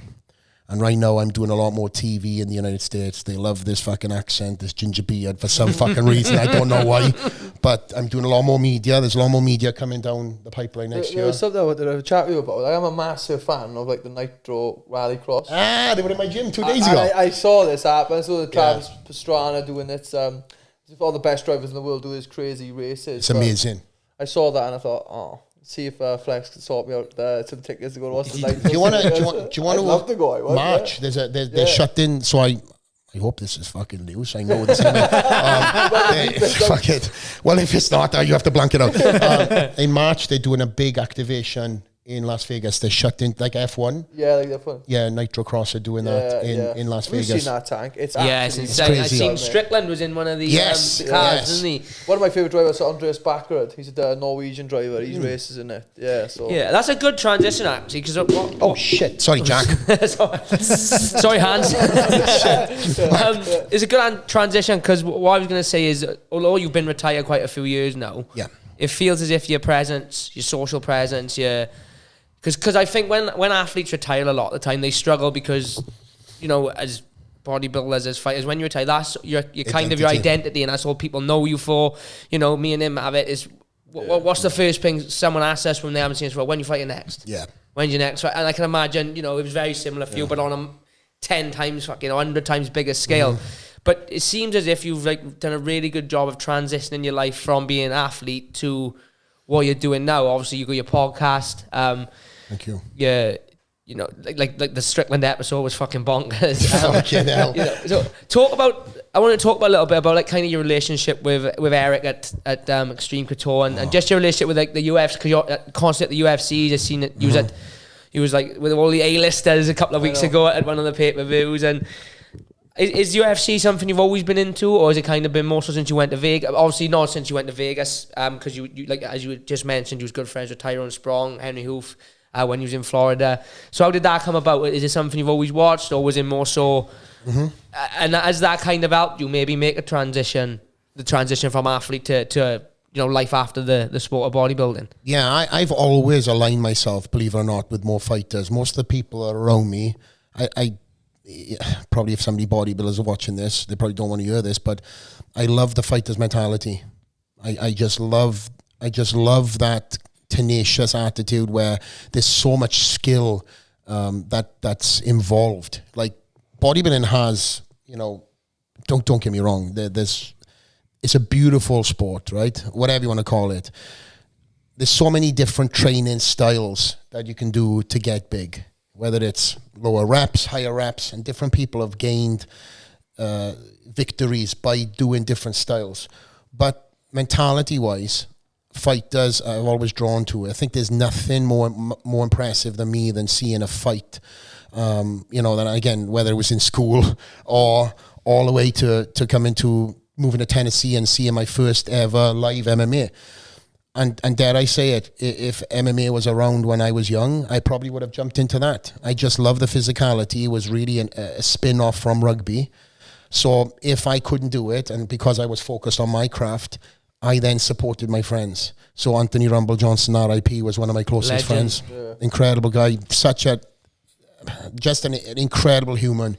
The nicest guy in the sport, but the scariest guy in the sport at the same time. I met him when I fought before I fought Gravely, and so I plugged you. Wouldn't my Welsh mate? I said, hey man, I know Flex, like. Then he goes, yeah, he's my best mate. I went, oh, okay. Well, Lee Batch he's got a brilliant story about Rumble. I think it might have been the McGregor Khabib fight. He paid and went like VIP for that. All right, and he had like the experience, and two of the fighters there was Mike Perry and Rumble, and he said someone had said something that had set Mike Perry, and he was fucking going nuts. Yeah. And he was going to start some guy, and he said no one could calm him down, and they went and got Rumble and was like, we need you to come calm Mike Perry down. He probably just say nothing. Mike, calm down. And he literally, Bad said he comes over and Rum's like, Mike, and he's like, all right. Oh man, I used to watch that guy spar. The power on his legs, his hands when he let him go was just ridiculous. It was so effortless as well, wasn't it? His power. Like it wasn't like he's fucking throwing bombs. He would just touch people, and he was so natural. The Kevin Burns head kick. But that was after the rematch, though, because Kevin Burns went knuckle deep into his eye. Yes, it was bad eye poke the first one, but cleaned him out like flat. Like it was like what? 10 seconds after the eye poked him. I think they touched gloves and he fucking sparked him out. The one that always stands out to me is when he knocked Gustafsson out. Because I remember Gustafsson had the fight with John Jones, and people were saying Gustafsson won. Gustafsson's next. Then it was in Sweden, and it was like... in Sweden. And Rumble had only just come back to the UFC, and he was kind of like, oh shit, they're chucking Rumble in now. Yeah. Big homecoming. And I remember, because it was UK, well not UK time, but it was local time. I remember my old man might have been down the fucking caravan, don't tell me. I stayed up on my own to watch it. And I remember thinking, I fucking think Rumble could do it. Like, you know, like Rumble catches him, he'll knock him out, and instantly when he was just like, it was won it like turtle position, just and shovel punch, wasn't it? Yeah, and everyone was kind of like, you just felt that the entire arena was like, what the fuck about this? Because it was like, this guy just arguably beat John Jones 3 months ago, and Rumble just cleaned him out in about a minute. In our hometown. Yeah. And I'll tell you the site. Oh, sorry. I was going to say the post-fight interview called it out. he's there and he's doing the interview and he's like, oh man, I feel sorry for Gus. Like, he's such a nice guy. But I've seen the other side of him too. You know, that's what I call Pandora's box. Yeah. You know, and that's the utmost respect I had for Rumble, because he was a gentleman. He would come over the house. He'd come over my house a lot of times unannounced. He would just knock the door. Hey, what's going on? I'm hungry. I was like, come on in. You know, and he'd play with my kid, which, you know, she was probably like a year old at the time when we moved in to Florida. I'm trying to think the timeline because it was all over the place. But him and I had been friends for years, way before I moved, because he was sponsored by BSN. So that's how we met. We were doing events, and he would be at some of these events. And I remember how we first originally met was I went up to him and said, hey, listen, big fan of yours, and I was Rumble's fucking tall. And he's like, bro, and this is crazy, because he was like, bro, I'm such a big fan of yours. And I'm like, oh, fuck, okay. Well, do you want a picture? And I think this is when he was fighting at 185. I'm sorry, 170. I'm sorry, 170. Yeah, and then he fought Vito at 185 and missed weight because he went up to one. Everyone was like, he's got to go up a weight, and then he went up to fight Vito and he missed weight for like 10 pounds. I was there for that fight too, but the Gustafsson fight, I couldn't go to that. Of course, it was in Sweden, but I injured myself watching that fight, and he knows this, and it's on fucking social media somewhere. My wife was filming the TV. I was running around the couch. I had this fucking coffee table. I put my hand through the fucking coffee table because it was ground and pound. So, fucking wood. It was a wood table. I fucking smashed it up. Felt like fucking Karate Kid. But anyway, but yeah, there was a lot of memories. But going back to your question, Jack, you were asking about how I got involved. So there was a lot of the Black Zillions. That was one of the gyms that I trained in. So when I started dating up my wife Ali, she lived in South Florida, and that's when it was Black Zillions and then Jacko, and then it turned into then Henry Hoof took the whole crew because the R.I.P. Glenn passed away, the guy who owned the gym. I met a lot of the guys. So Rashad Evans was there, Tyrone Spawn, Michael Johnson, a very young Usman. There was obviously Rumble Johnson. There was a lot of savages, a lot of guys that are coming up, and a lot of guys who are kind of there. And they created such a great camp. And then obviously I moved around. But for me, I would see a lot of these guys where I was on the road, and I would support these guys. But UFC was always something I supported. And because, again, it was just kind of organic. I never forced anything. I think a lot of these guys came to my events then through the Olympia over the years, and just over, again, over time, things were forged. And my relationship with a lot of these guys grew, real friendships that are happening. So when I moved to Las Vegas, a lot of these guys in the UFC knew that I was such a big fan of the sport. So I kind of had, such great opportunities. And one of the opportunities was, as I said at the beginning of the show, I was at the Apex in COVID, sitting on a freaking chair. Hunter Campbell, great guy, great friend of mine, who's obviously Dana White's right-hand man there. He was in my gym, and he said to me, I know that you love UFC. Do you want to come to one of the fights? And I was like, oh, fuck, yeah, absolutely. I said, when's it opening up? He was like, no, we're still running. I said, yeah, I know, Apex. He said, yeah, you want to come? You fucking serious? Yeah. Absolutely. There's VIP and then there's VVIP. VVIP. I don't even know what that category was, but it was in COVID, and it was a skeleton crew of production. There was the socially distanced Joe Rogan, DC, and I think it was Brisbane, or maybe it was John Anik, it was one or the other. And I was sitting in the middle of where the stands are on a single chair. Only rules were all in black, can't clap, can't yell. You know how fucking hard it is for me not to shout. And you could do everything. You got DC and everybody else saying, oh, he's losing that round. Fucking guy in the cages. Yeah, I fucking know, mate. You could do a pin drop. Yeah. Can you remember what the main fight was? I should have thought about this before coming up. But was at that time, what was it? It was like fights like Poirier and Hooker. Yeah, there was some great fights. Oh yeah, it was just wild one to be that was. I shared that one on my story the other day. I think it's like the second round, and like you say, it's an empty. So they're fucking thudding each other, and you can do it tenfold the way you usually can. I hate it. It's the most horrific thing I've ever been a part of Yeah. and watched is being in a fight with no crowd, with no noise. I couldn't imagine. When we done Fight Island, I didn't really appreciate it at the time. I just thought, oh, it's just like a fucking another fight. And I remember I fought then in Vegas in the April of 21. Yeah. And I remember thinking, everyone was like, oh, does it make a difference, no crowd? And I remember thinking, nah, it's fucking exactly the same. And then that fight that I had, it was a decision. And I remember really thinking, during that fight, like, fuck me, like, you can tell, because I could hear him breathing. Yeah. I could hear my own breathing. I can remember being in the corner, giving advice, but I could hear his corner. Giving him advice. Like, you can hear everything your corner saying, their corner saying. And obviously, it wasn't a fucking fight like Poirier and up there. And then you hear them type of fights, so like your Gaethje, Francis and Stipe, like, when Francis knocked Stipe out, imagine you like seeing that live, but in an empty arena, like the thud on the punch. Unbelievable. Honestly, I've never ever heard such violent connections. Like, even if somebody just took a clip, you just hear the, just power and connection. And whether they took it or they took it, whatever, I was on the receiving end of one of them in Fight Island. And I think, that empty arena, like, I always say to people, you watch UFC on a TV, you don't appreciate how bad a leg kick is, or how bad a body kick or a punch, until you, and then like when we was commentating last week, when you sat there, even amateurs, and you can hear the thuds.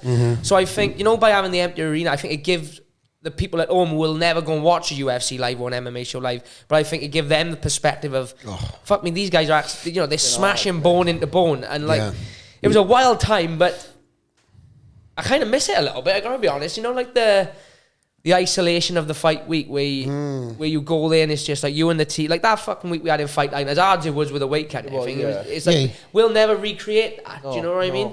He didn't even come and fucking see me. That's how isolated he was. No, I was only like 5 minutes up the street. They wouldn't let us leave the hotel, would they? He's built his fucking excuses.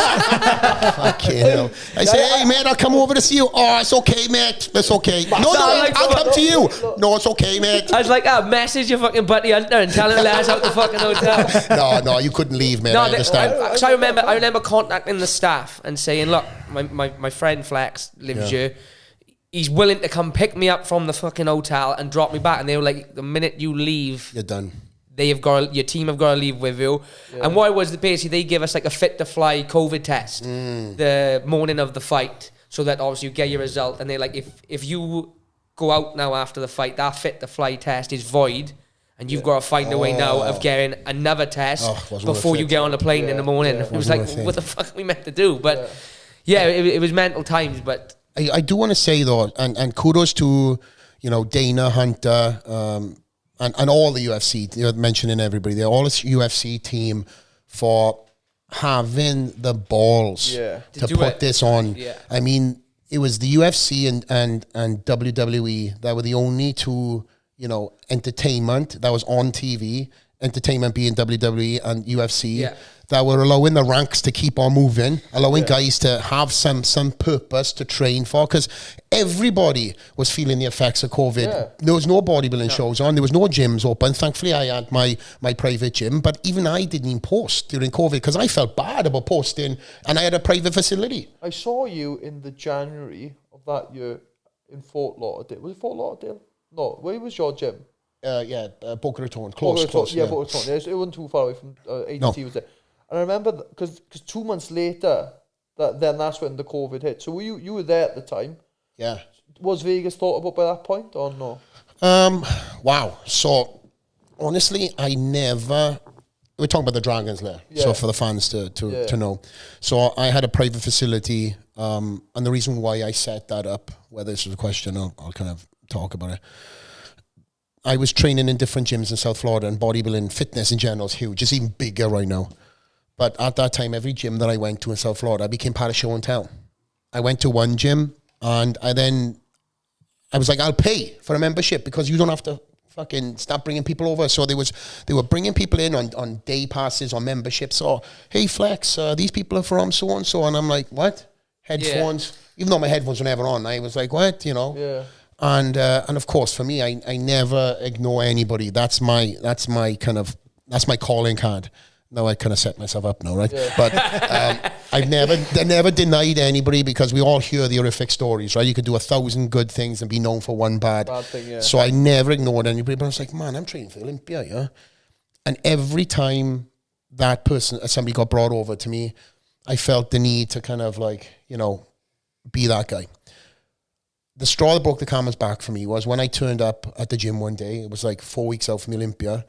And they'd done this flash post 24 hours before. Come and meet Flex Lewis tomorrow at 11 o'clock. So I walk into the gym. There's kids in school uniform. There's people in builders' outfits. There's all kind of people clapping when I walked in. And I'm like, oh, what the fuck's going on here? There's an event going on.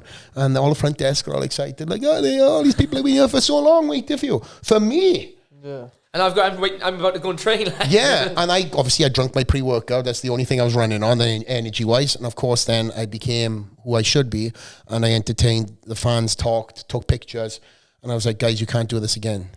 2 weeks later, they did another thing again. Oh. Really? So I went to another gym. That didn't end up working out, because again, I became part of something. And I said to myself and my wife, I said, babe, I know everybody in the gym equipment space. I know used gym equipment pieces, and Arsenal Strength was in the infancy stage, which is Arsenal Strength is one of my companies. They're massive now, aren't they? Yeah. Yeah, and we only had a couple of key pieces.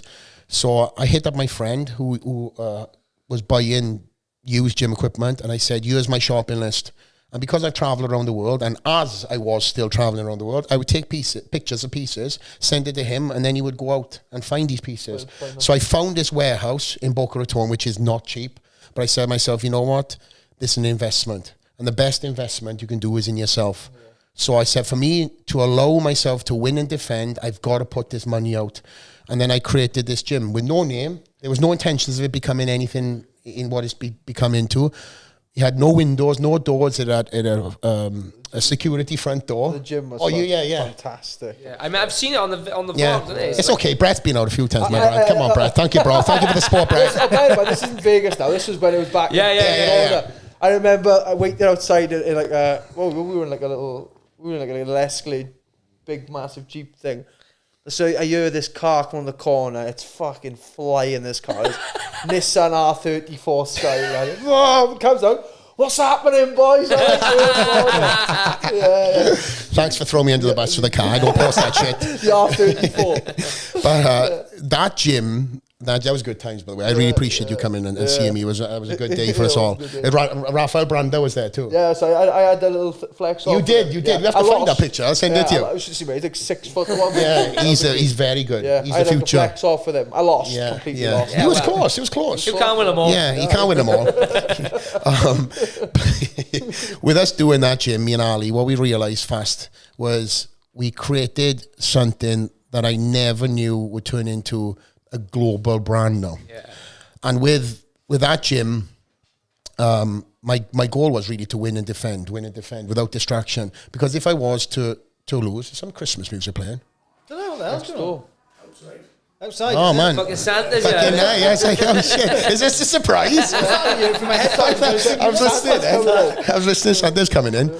But it's at the fish and chip shop, fish and chip van, ice cream van in fucking freezing temperatures. What we ended up seeing. That's loud. It's getting louder. That's loud. Have a look what that is. It's not the scrap don't man, break the window. It is. Hey. Shut up. Fucking hell, bro. Shut up. You should get a camera and that, film it out the window. Oh, Flex is here. He's coming to the Is this live? You put a post out last night. Is this live? No. Flex Lewis, what was the show? Flex Lewis, you've been punked. You're going to be Santa for the kids to come out in. Oh, turn them to meet and greet. Oh, shit. Fucking hell. Can you pick, is that all you're picking up? Oh, sorry. Fuck it, making the show. It's the Christmas special. Yeah. I'll land the plane and I'll make it fast. But what happened is, with me setting up that gym, I started then just with the mentality of fighters. And then again, that's why I lean into you guys a lot. I started bringing in athletes. So if I seen an athlete who had something that I didn't, like some sort of genetic fucking, stupid legs or something, I'd be like, hey, I'm going to bring you out for camp. So these young guys, Rafael Brando was one, incredible potential, stupid legs. I was like, how does this guy train in Brazil? So I brought him in to see what he was doing. I bring somebody in from the UAE. I bring somebody in from different parts of the United States. But this gym wasn't open to the public. It was closed. It was for me to become the best and surround myself with the same mentalities. I eliminated the public. I eliminated distractions. I eliminated my friends. This was me and my fucking time. So the gym rule was turn up at 11:30. 12 o'clock on the dot, we walk into that gym. So 11:30, let's have a laugh, let's have a joke, let's mix some fucking drinks. How's your gran? Sorry about your dog dying, all that shit. But at 12 o'clock, we walked into that gym and the light bulb clicked. Don't bring any fucking drama into the gym at 12. We're here to fucking work. This is my time. I'm clocking into work just as if I was a blue-collar worker. So I went in and I had that mentality around these guys. So iron sharpens iron. And I was able to progress. These guys were able to progress. And then when we had lockdown, that's all our focus was. The problem was I dislocated my fucking thumb 3 weeks into lockdown and nobody could pull it out. I'll send you a video of me pulling my thumb. Like put it back in Yes. It was, so what we done was I couldn't grip anything. So I had to tighten my wrist straps so tight. So I'd lose blood circulation in my hand and I'd put the bar and the dumbbells, barbells, whatever in my hand just to balance. But I couldn't lock anything. It was a lot of pain. But off the point, right? One of them stories that makes the, you know, the victory so much sweeter at the end of it. But with guys like Rafael and surrounding myself with them guys, they were young, they were hungry, they were chasing something that I already obtained and already achieved. But when you're around guys like that, it reminds me of where you've come from. Yeah. It also reminds you to stay on your fucking P's and Q's and make sure that every day should count, every meal should count, every cardio session could count. And everything that you're doing now has a redirected purpose. And as you're making somebody else better, mentally and physically, you're making yourself better. And that's what I decided to do. And again, I adopted that from guys like yourself by creating camps. Incredible. It's literally the American dream, isn't it? You've come from over here, like you said, basically done a show to win a free gym membership or to get yourself back into rugby, and 20 years down the line, you completed it, mate. Yeah, completed it. If you've got time, I've just got a couple of quick questions for you, just from a couple of our followers. Who was your biggest inspiration when you started bodybuilding? I would probably say the guy that I found the book on, Tom Platz, and a guy called Lee Priest. Lee Priest was about 5'3", and somebody that I used to watch religiously on VHS tapes. That's tapes, guys, that goes into a fucking cassette and you press play. And that guy, along with Tom Platz, probably were my inspirations. Of course, we can't go without mentioning Arnold, who was kind of the blueprint of going from bodybuilding, reinventing himself into acting, reinventing himself into being the governor of California. Obviously, I feel like we've covered this a little bit, but do you think you'd ever go back into competing professionally again, or are you too far removed from it now? I am very removed mentally from it. Physically, I've still got so much, gas in the tank. There's no problem. In fact, all my injuries have healed. I think even my food allergies have re-healed themselves for me not eating. But I've said if I was to ever step back on stage, money talks. I have to, for the lifestyle that I've created for myself right now, for me to get back on stage, I would be losing money. So I chased a legacy. I never done this for money because the 212 class never paid. You're talking about $500,000 for a win in the open class compared to $60,000 in the 212. Yeah. But what I done was I made that money back up through sponsors and getting sponsored, with various different companies, including Monster. So, money talks, and unfortunately, there's no money in the sport of bodybuilding. So for me to go back, it would have to be a blank check and name your price, and it'd be definitely a lot of fucking zeros. We've got one here from I don't know if you know who Mark is, but Mark Will. He's been on the podcast twice. He's got motor neuron disease, and he's a big advocate of. No, he's not. He's very much got the fighter mindset, and like we talked about, he's not going to let the fact he's got this disease slow him down. Mm-hmm. Still training a couple of times a week. Real inspirational guy. But he has asked, have you got any advice for building muscle with someone who has a disability or weakness? And is there any supplement advice to go in with that you would recommend?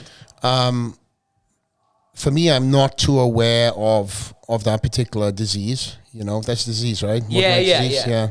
But if he wants to hit me up, I can definitely connect him. The beautiful thing about me and being in the position I'm in, I'm surrounded by some incredibly intelligent, you know, professionals in different fields. And I definitely love to set him right. I would be doing a disservice if I said something out of my ass. I'd rather give factful things and truthful statements as opposed to just, you know, spitting fucking words out of my mouth. Yeah, no, we'll definitely connect to. Yeah, absolutely. He's Welsh, right? Yeah. He's good then. He's good. Rugby player, proper rugby boy. By the way, on that note though, I fucking love stories like that. People who have the mentality to never give up. That is all of us in this room. Let's be honest, right? We all are here because we've never given up.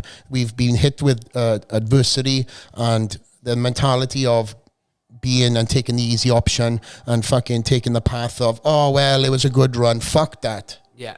Life is one big run. Yeah. You know, it's how you end it at the end of it. It's how people talk about you. And I want people to talk about myself along with you two guys, along with yourself too, sorry, mate, along with this gentleman that asked the question about being how great he is and how he overcame things. So them type stories is what makes me very happy to hear, and kudos to him. Even though I don't know your story, I'm reading through the lines here, so congratulations, mate. Keep on doing your thing and I'll help you up whenever I can. And one little fun one to finish. If you had to guess, how many bottles of fake tan would you say you've been through in your entire fucking career? God. Not as much as fucking Brett Johns. Back to my Instagram, yes. Oh, that was probably one of them. That, along with putting a pair of fucking Speedos on, was such a mind fuck for me when I would get on stage. I probably, you know, thankfully I was sponsored by Pro 10. They would send. Sponsored by a tanning company, yeah? Oh, so here's the thing too, right? If you're in the world where, and I used to sit down and think about this, not to prolong the podcast, but if I consume, if I wear, and when I say consume, drink, eat, if I wear clothes, if I am at a place and I'm promoting it, I better be paid for it. Oh, right, okay. So when you go in with that mentality, then everything you do in life, like for example, I can go into my closet and I can close my eyes, spin around 17 times, put my hand out, pick out a shirt. I know that I'm either endorsed by that company, I'm promoting it because it's a friend's clothing, but it aligns to me. So, and then all the other things like the posing trunks, tan, all these different elements. I mean, we're fucking running out of choices here. It's not much on me. I wish I had 5 flags. I would have sold that fucker up. But yeah, the tan was one of the things I was sponsored by. But I would say a lot of gallons because I was fucking pissed. I mean, you can't even see anything here. I was pasty white. And that was kind of what I was known for. Every time I'd done a show in my earlier years, they were like, Flex, you need more tan. I've just gone through fucking 12 bottles. How much more fucking tan you need? In the room, I'm looking at myself. I'm like, I don't even know. Look what I look like. I look like something from Jersey Shore right now. Like Ronnie. Yeah, Ronnie. And then I go out on stage and I look pasty white. I don't even know. Anyway, so now I actually hired a professional tanner to get me right. And there's, and believe it or not too, that in itself is a concoction. So we would mix certain brands together. I can do it now because I'm not endorsed. But at the time, there was one company that I was endorsed by, but we would use another product and mix them together. And that combination would be the magic that I needed to actually stand up on stage. And the reason why, if I was asking why you put that tan on, because them lights are so unforgiving up there. You actually need a tan, otherwise you're completely washed out. You look like Casper the Ghost up there. Yeah. Even the black guys put tan on. Yeah, it enhances their muscle. That's crazy. Flex, we can't thank you enough for giving us your time. I know you're busy, want to see the family at Christmas, and you made time for the boys, so we do really appreciate it. Of course. I'm not going to even want to plug anyone because you've got a much bigger following than what we have. So we'll have another hour 43 of plug-in to do. Oh, shit. Oh, fuck, is that where we're at? Oh, shit. Well, normally these episodes are in that. This is definitely the longest one. Oh, well, fucking hell. I'll take that badge of honor. I told you I fucking can't shut up. Honestly, I could have done another fucking hour there easily, but I know you're busy, so thank you very much for coming. We appreciate it. me and Brett obviously appreciate all you do for us as well. Fingers crossed we can get you on for part 2 next Christmas. Let's do it. And we can talk a bit more fighting perhaps. Well, part 2, I want you guys to come on my podcast. That's next. You That's You know, next. that's You're something. paying for the flights, so yeah. Sorry, what? The mic went mute then. Notice he didn't confirm that on camera. Yeah. I said. Thank you guys for welcoming that. No, but I do want to say before, landing this plane, I'm very proud of you guys. Very proud of you. I think that's known. Nobody is representing the country of Wales more than you two. Obviously, 2 different organisations, both at the top, and it's nice for me to be in the United States and hear your names coming up and how well respected and how talked about you are. So obviously, I always play my part in making sure that I put your names out there when I can do, and I'll push you whenever I can. But as a friend, there will be no broken tables in the future unless you guys have vicious fucking knockouts. So, that said, I'm expecting vicious knockouts from you both, and then I'll have more fucking tables to talk about when I come on the next podcast. That's why he can't pay for our flights. He's spending thousands a year on tables. He needs our table endorsement now. There you go. It ain't from fucking IKEA anyway. Flex, you're the man. Thank you very much. Thank you, gents. I appreciate you. There you go. Come on, the Welsh. Fucking awesome. Very good. Oh my God. I know, right? Joe, let's grab a quick picture, is it? And then we'll Nice do one, it. cheers, mate. Appreciate that. Nice to meet you.